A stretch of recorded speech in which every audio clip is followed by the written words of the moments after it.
Hello, everybody, and welcome to the Purpose Up podcast. My name is Ben Stein, and today I am very excited to have with me Lisa Kalmin. Welcome, Lisa.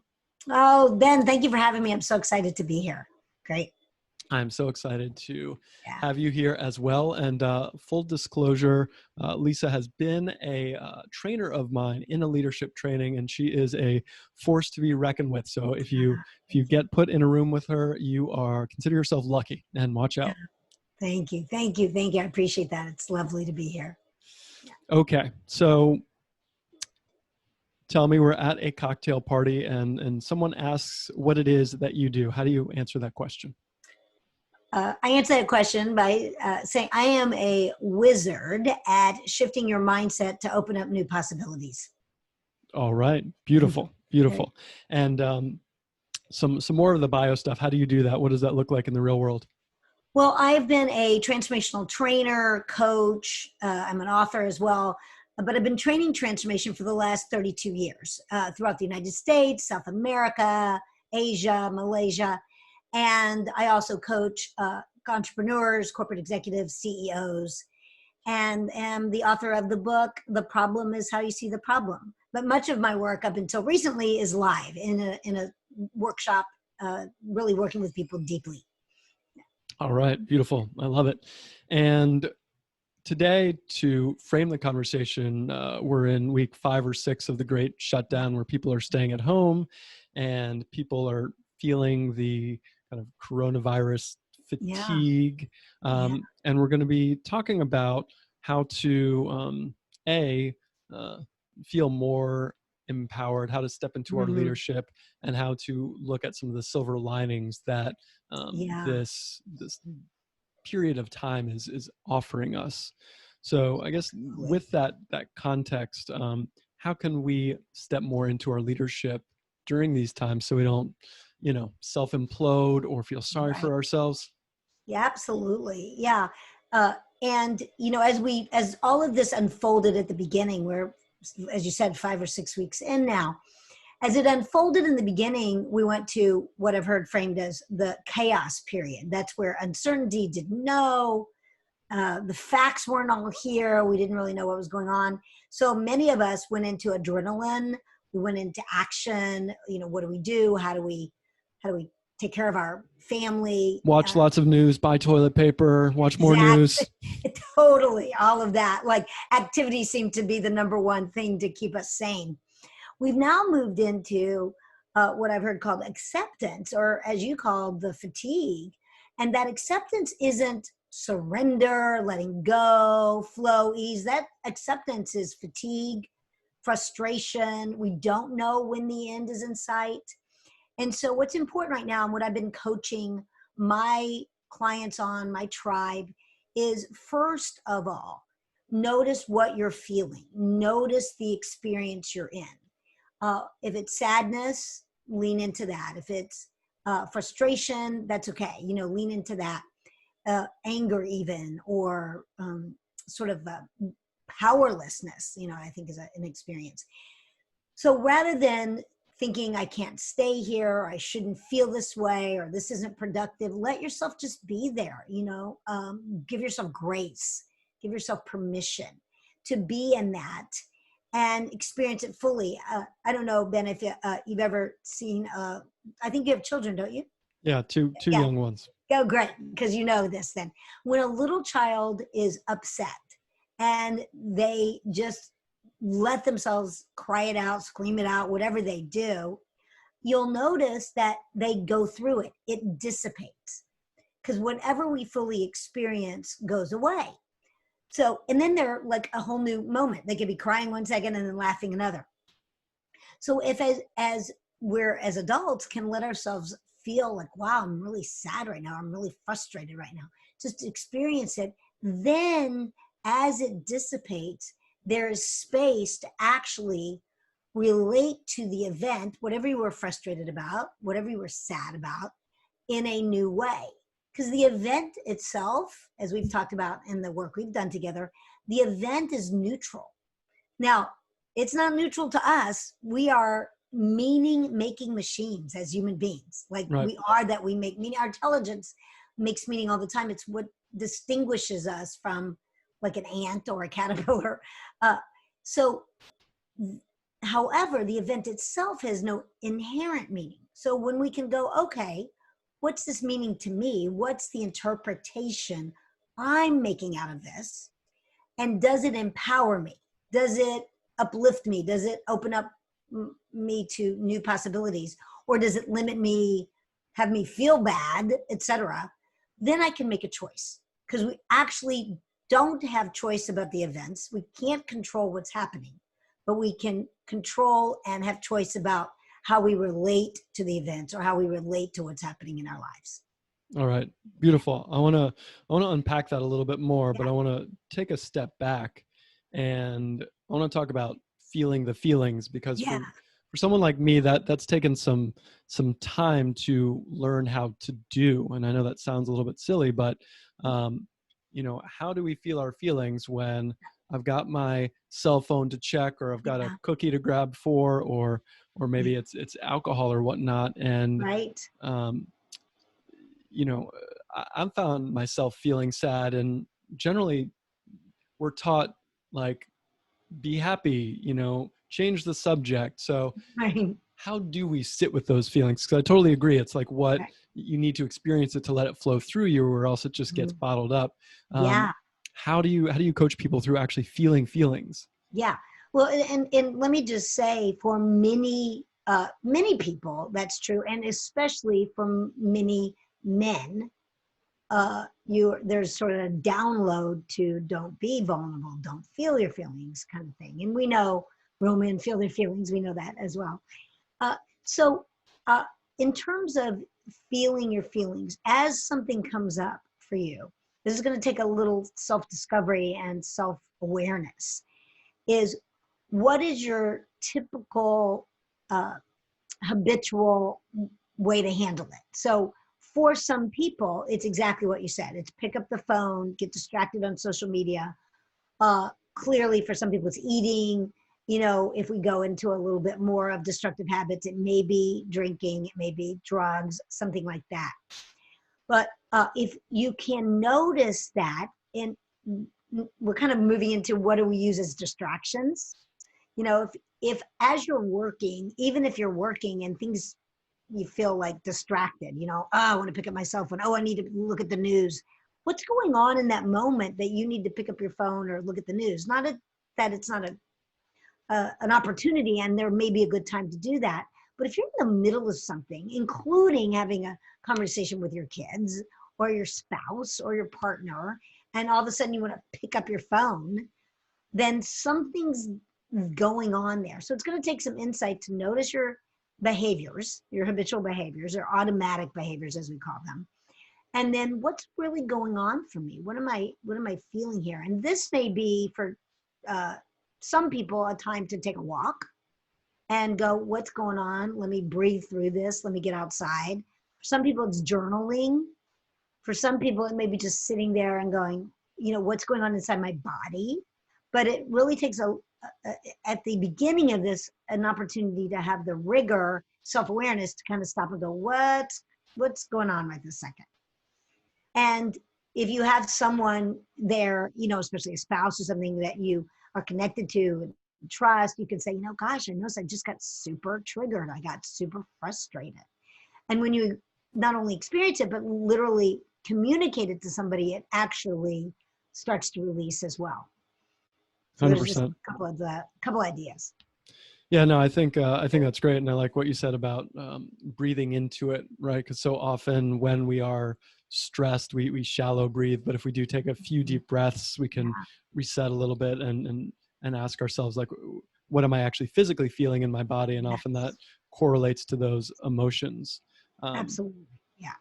so I noticed, to that end, feelings of sadness. I've Mhm. been feeling sad, Yeah. and if I look at it from a third party point of view, it's like, yeah, it makes sense. There's stuff that we're grieving now, and an old way of life, and not being able to see family and stuff. But the other part of me is like, why are you feeling sad? You still got everything going for you. Um, and maybe this goes to the meaning that you're making of it, but how do we rectify those emotions and be able to feel them without judging them? Yeah, I think that's a really great question. And I'm going to refer to a podcast I heard from the amazing Brene Brown, who, as you know, is the author of Daring Greatly and many other great books and TED Talks, etc. And she brought this up a couple of weeks ago, that we cannot compare our grieving or our sadness to other people. Right. Because for people like you and I, we've been affected. I've definitely been affected financially. And at the same time, I have a home, my family is safe, my kids are well. Like, if I compare that to people that are in hospitals, can't see their loved ones, have lost a loved one, then I'm like, as you said, I'm like doing okay. And so rather than going into that comparison, we are in a period of collective grief and collective sadness and mourning, really.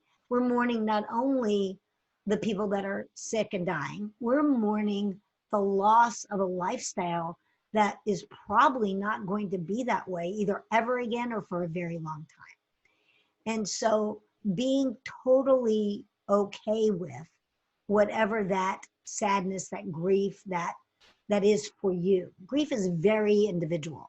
And it doesn't mean someone had to die for you to be in grief. We've Right. all lost something here. So not to compare. Okay. So we've talked about avoiding the emotions. We've talked about feeling the emotions, and we can get back to where we were with the meaning that we ascribe to these neutral events that obviously aren't neutral to our judgy mind. So let's talk about the good and bad of how we can ascribe meaning and where it can go awry. Absolutely. Yeah. So the first thing you do is, after you've experienced whatever those emotions are, look, what are the facts? And we know most facts now more than we did a month ago, and maybe we don't know some facts, but what are the facts? And then what are you making up about the facts, or what are you interpreting about the facts? And, you know, stepping back as if you were a neutral observer of yourself and go, okay, so here are the facts, but here's what I'm making up about the facts. Is that empowering me? Is that supporting me to be sort of my best self, my most authentic self? Yes, great. Or no, not at all. It's kind of got me pissed off, down, feeling like I don't have a vote, choice, etc. So great. So notice that and go, okay, that interpretation does not really empower me. What is an interpretation that would? And for those of you that are listening, that seems like, oh, how do I do that? Here's just a simple exercise. So something happens and you notice you're not happy about it. You're upset, sad, frustrated, whatever. So what's the event? Like, just the facts, you know, whether it's, for me, okay, I had a training that one of my live trainings canceled. Okay, that's the fact. What's my interpretation about the fact? I could be frustrated, I could be sad, I could be like anxious, stressed out about finances, etc. Okay, well, that doesn't empower me. What could? So then make up, and it is a little bit like makeup, but use this, it works. Write down 3 other interpretations about the exact same event that could empower you. Just play with it, you know, journal it out. You know, number 1, this gives me an opportunity to really get my online workshops going. Number 2, I've had really intimate, connected time with my kids. I'm gone a lot when I'm training. Number 3, I get to learn new skills. These are all true for me. I get to learn new skills in terms of virtual trainings, using Zoom. I mean, I could go on and on of what I've had to learn in the last few weeks. But if people practice, like, okay, what's the fact? Don't like that interpretation. That's not empowering me. What would? And just try writing out 3 interpretations that would empower you. You're in the thinking process that can support you. Gotcha. Okay. So if I'm rephrasing what you're saying is like, okay, this bad stuff happened. So let's just say, I know I've been bummed out that the park has been closed that I take my 2-year-old to. And I'm just like, that's such a bummer. He can't hang out with his friends. Right. And if I'm making the silver lining on that, one, I've been able to go on more walks with him and explore other places. Mm-hmm. Let's see. Two, we've been able to get more imaginative with different activities that we do with him. Yeah. And let me think of a third here. I mean, I think like another one is just I get to spend more time with him too, as opposed to like him being off with the nanny because she's isolating right now. So right, yeah. And it doesn't mean you love all of those. It just means it starts your mind choosing something that can empower you, which brings us into what I think is a core way to step into power, leadership, opportunity is to be responsible. So if I realize that, okay, here's the fact, this event is neutral, again, not neutral to me, but out of this neutral event, I have choice about how I relate to it. I can be the chooser. I'm the responsible agent of the way I relate to this. That's powerful. That gives me opportunity to generate my life and create my vision and my dreams and my accomplishments out of who I am and who I'm being and what I'm doing. So opens up that big door of responsibility. Yes, let's define responsibility briefly here because I think it's an important concept. Because I know we've talked about this in trainings and whatnot, but responsibility often comes with like baggage where you get blamed for things. You're like, oh, I'm responsible for this not working. What's the context that you're using responsibility here? Yeah. So first, let me say responsibility. Let me start with what it is not. So let me take away what for many people gets so collapsed as responsible, as you're saying, that it's hard to see it. So responsibility is not, whoa, sorry about that. Turn this off. Okay. Life. Responsibility is not blame or guilt. Now, blame and guilt are the flip side of the same coin. Blame is when you look outside of yourself and someone sort of did it to you. They did something that hurt you or frustrated you, whatever. Guilt is when you did it to yourself. Okay. So responsibility is not blame. It's not guilt. It's not burden and duty. Burden and duty are these, I'm responsible to, pay for my kids' education. And that can feel like a really heavy load. That is not responsibility, nor is faulting someone else or crediting yourself, anything like that. Or shame. And in distinguishing shame, I often talk about guilt is a feeling that's negative about something that you did, where shame is a feeling that's negative about who you are. Okay, like who you are. So responsibility is not any of that. So then what does that leave us? Well, at a very fundamental level, responsibility is the ability to respond. Okay. The ability to respond. And as we were talking about, here we are in this context of, hey, if this event is neutral, it has no inherent meaning, then I have the ability to respond to it, which gives me, again, the power to create an empowering relationship with it and make something positive out of it, valuable out of it. So is respondability a word? So it's almost respondability. It is a little bit. It is a little bit. And then in the transformational work you've done and that I train, we take it further. That we aren't only the cause and generator of what we're experiencing. We're really we influence the world around us. So I don't know if you've ever noticed that when your energy and way of being and attitude is one way, it affects your kids. And when it's another way, it affects them. So if I am frustrated and they're being crazy or something, and I come at it with kind of joyful play, it'll often shift the energy very differently than if I'm coming down with my frustration or anger or upset. So we really do influence and affect the people around us. We know this from what, when somebody walks in a room and we're like, ooh, don't want to be near them. Or somebody walks in a room and we're like, yeah, I totally want to be with them. So we take responsibility further out into that we're the generators of what's going on around us as well. So people can take as big a bite as they want from that.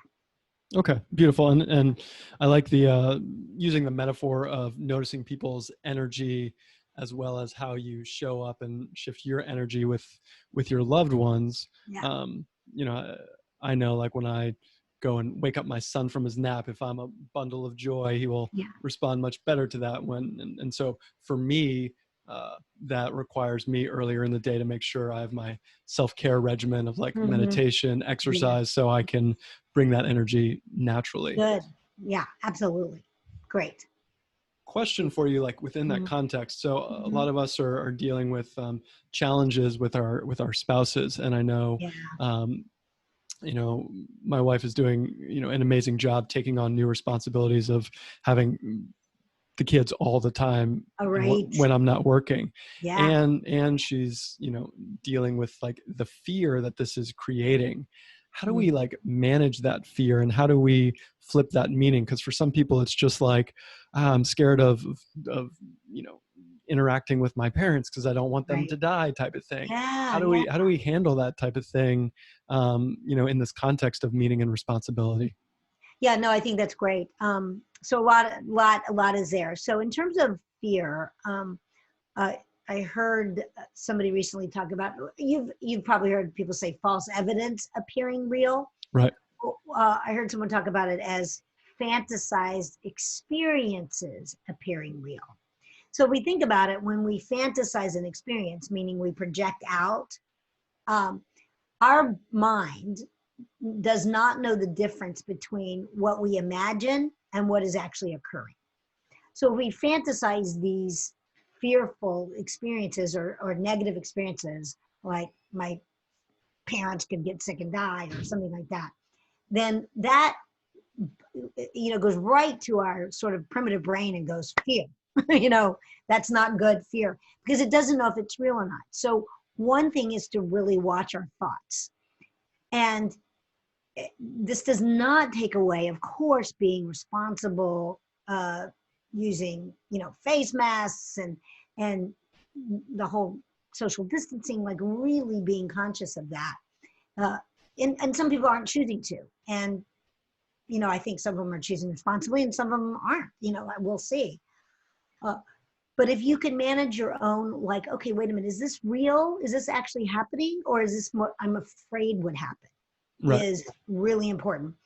And if you are being rigorous, especially, you know, with your children and your family and your activities in a way that is aligned for you. And I think we're now to the point where every family is making choices that works for them. And I think it's really important that the choices are conscious. Right. You know, what are the conscious? We're about to next weekend see the boys' grandparents. We've spent the 6 weeks isolated. They have 2. They're older, obviously more at risk. We've made conscious choices to work towards that so that we can actually make that happen. So I think that's super important. I think that's really important. Okay. So, I mean, what I'm hearing is that, we get to ask ourselves, am I manufacturing a experience in my mind that is robbing me of being present?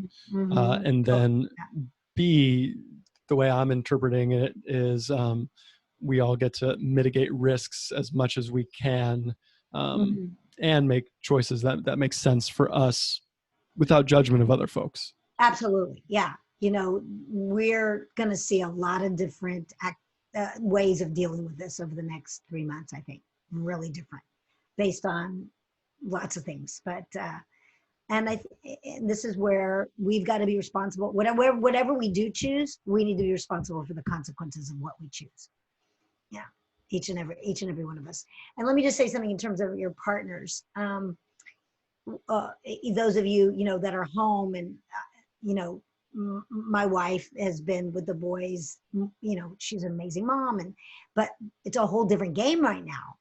And so what we're doing is working in partnership, where if I've got an activity like this, for example, they just went on a walk with the dogs, you know, so that, because we might still have screaming in the background, but we're, you know, so hopefully we reduce that risk. So she's empowering me, supporting me. And then She teaches yoga online. So when she's doing her classes, I get to figure out what to do. So we've referred to that in transformation as what's called power source and power feeder, where right now you're power source. You're doing your podcast. You're all on. Your wife is handling everything else, just like mine is. And then when it's her opportunity she has a board meeting today for their school, I get to step into that. She's power source. I'm the power feeder. I'm feeding her into her power. So I think if you consciously make those choices and talk about it, works much more smoothly. And we still have our rough spots. We all do. Yeah. Indeed. Yeah, that's I like that terminology, the power source and power feeder. Yeah. How does what we've talked about relate into your book? The problem is how you're seeing the problem. How you see the problem? Yeah. Yeah. Well, interestingly, I published it in October of last year, September, something like that, fall. And it's for me, it's a perfect scenario for what's occurring on our planet right now, and in each of our lives. So when we are in a very challenging time, this will be remembered as a world event for the rest of our lives. And the problem is going to be how we see the problem. Depending on how we relate to this is going to determine how we experience ourselves in it, as well as how we come out of it. And we actually have choice about that. So a couple of key questions I've been asking, again, my clients and my folks are, number one, who are you committed to being during this time? And by being, what I mean is qualities like that energetic quality of whether it's joy, connection, love, trust, kindness, generosity, etc. Like what's the best self I can bring into this? That doesn't mean you're being it every moment, but it's a sort of a pillar you can true up to. And then as you have, many of us, Ben, as you've been talking about, have created a sort of daily routine where at least I notice I'm more rigorous about my meditation. I'm more rigorous about making sure my workouts happen at the time they happen. Like utilizing that as you go forward. As we come out of this, those self-care / life habits that are empowering us to keep going on those.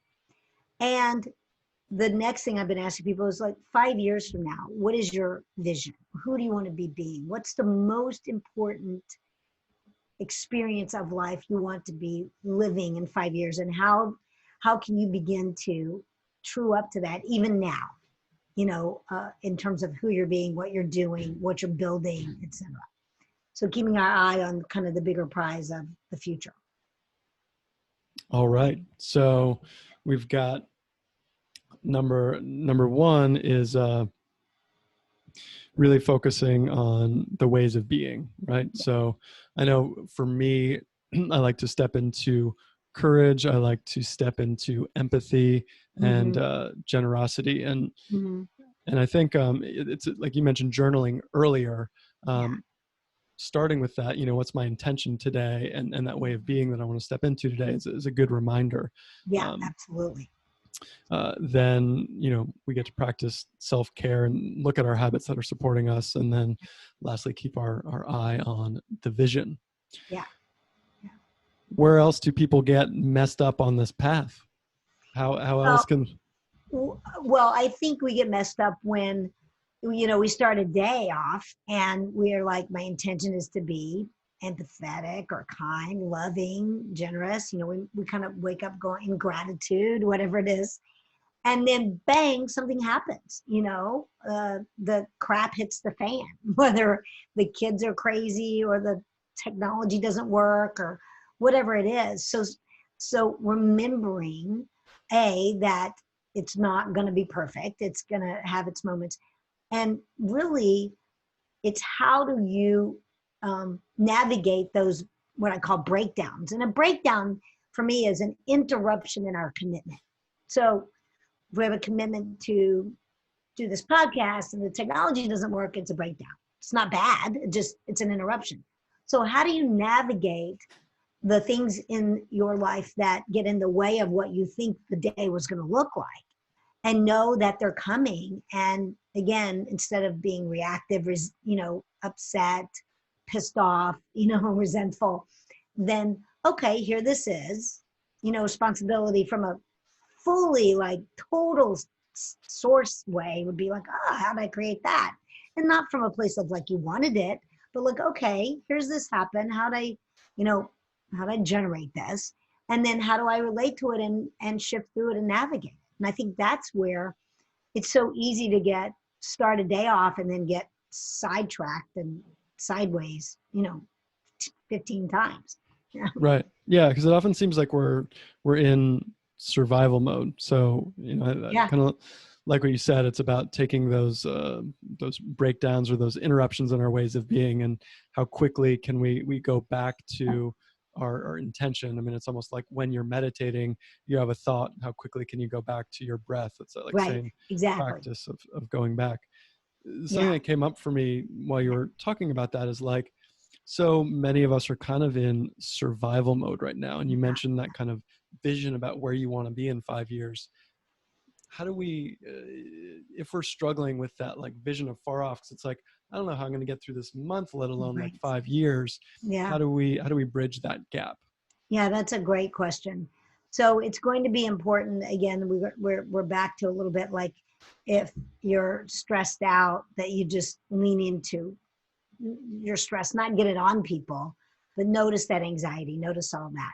And then there are some, I think, techniques that, have had clear impact in supporting people. One is visualizations, literally like visualizing the future. You can create a vision board. Right. We've heard about, everybody knows a vision board. You can do it on a poster. They have them virtually now as well.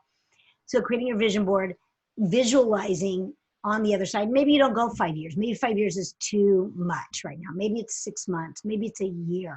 But we're on the other side of the breakdown of the pandemic, the real survival. And so visualizations, affirmations are actually work. There's proven studies on affirmations. And be careful, an affirmation is always what you want, not what you don't want.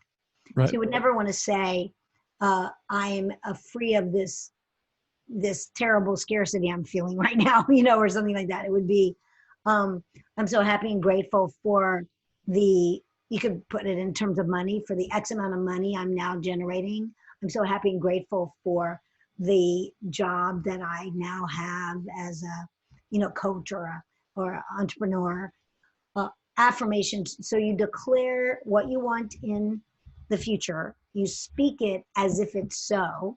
Right. And most importantly, it's experiencing and feeling how it would feel on the other side. Because if you're like, I'm so happy and grateful, and you're just in this crappy place, the universe can't deliver that, because we're always manifesting on a thought level, on a feeling level, on a being level, on a speaking level, and on an action level. So right. On all those places. Yeah, I was talking to a friend recently, and she's been working on her visualization and her affirmations. And as she thinks about abundance, she imagines her feet in the sand of her new place that is on the water, and that kind of helps her step into how good it feels. So we can also borrow those good feelings from the past and kind of laminate them onto the future to get that desired feeling state. Yeah. And for people, there's many meditations and things that people have been putting online on YouTube, and many transformational leaders that have been gifting and giving lots of really amazing support and content for people. So absolutely. Beautiful. What else have we not covered that is important for folks to know during these times? I have one of my favorite quotes, which, your other trainer, Lynn Sheridan, actually gave to me on a card. And it's, the quote is, in the end, it will be okay. If it's not okay, it's not the end. And it always helps me. It just has me go, okay, if it's not okay right now, it's not the end. And it's not the end. And this will be a time where we look back and we will remember not only the struggle of it and how we got past it, but we'll also remember how were we being together. So that may be how were you being together as a family unit. You know, there have been such sweet moments in watching my boys and our family. How are you being as a contribution to your extended family, to your community? For those of you that have a tribe or clients, how are you being a contribution to them? We'll remember who we got to be in this time. And one of my sort of beacons of light is like, I want to be proud of who I've been being in this time. I want to be, not from an ego place, but I want to be like, yeah, you know what? I was being a gift to myself, my family, and my world during this time. And so that's one of the things that gets me through it. And ask for support. The other thing I'd say is that there are people who have something to give you if it's something you need. You know, that we're all in this together. So. Yeah, and then I'll echo that. I think from a former lone wolfer, it's often so stressful to feel like we've got the weight of the weight of the world on our shoulders, and when we can ask for support and help, whether it is a friend, whether it is a coach, you know, someone that we trust, it takes a whole lot of that pressure off and allows you to get a lot more creative about solutions rather than just grinding through everything and being in that flight or fight mode. So just kind of want to echo that. Yeah. Yeah. And I think the biggest thing we can support people is get yourself out. If you're in this mode, if you're in this, what I'll call a victim mode, if you feel victimized by what's happening, victimized by the government, victimized by the process, because I've had moments in and out of that. Then, you know, find your way out of that, because there's such a powerlessness that keeps you down in that, where you have unique gifts, talents, and power. And, you know, there's something that wants to evolve through you, emerge through you, that is magnificent. And, you know, trust the bigger picture, even though it's hard. Speaking of the bigger picture, something just came up for me. A lot of folks I've talked to, you know, when we talk about the silver linings, are like, you know, there's a lot of upside to this. There's increased family time. There's decreased consumption. There is a lot less like consumerism or materialism. You know, one of the fears that I have is that we're going to lose some of the benefits of this time, and that it's going to revert back, you know, too far to where it was before. How do we help usher in what's a potential new way of being for us as a greater society, and hold on to some of the benefits that this time has created? Yeah, I think that's great. I think start locally and then go globally. Like, you know, as we come out of this, you know, take the time with your family of what have been the practices or the new way we've related to each other that we want to keep, that we want to continue to move forward with as a family. And also in terms of our clients, our business, you know, I'm doing some things I didn't do before that I definitely want to keep doing. It's been a great way for me to really be generous with my work, and I want to keep doing that. And then I think globally that it's going to be remembering that we all vote. We vote a lot of ways. We vote in elections, obviously. We vote with the way we spend money. We vote with the way we spend our time. We vote with who we spend our money with and where we spend our time. So being conscious of that and continuing, you know, to do great stuff like you're doing, Ben, is going to support the world as well. All right. Well, thank you. Thank you for that encouragement right there. Okay. Beautiful. So where can people learn more about you and your work? There's the screaming kids. They can learn more about me. Facebook is at Lisa Kalmin, Kalmin. Same with Instagram. And my two websites, one is inspirecoachingworkshops.com, where we've got some online work right now going on. We've got this Badass Women's Leadership Summit I'm doing with Lynn coming up in October, hopefully in some way, maybe virtually.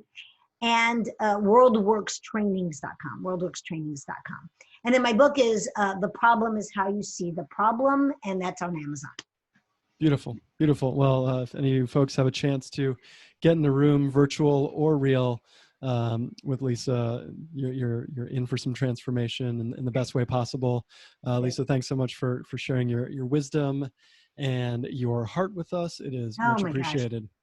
Oh, loved it, Ben. Thank you so much, and keep it going. You're doing great. All right, my pleasure. All right.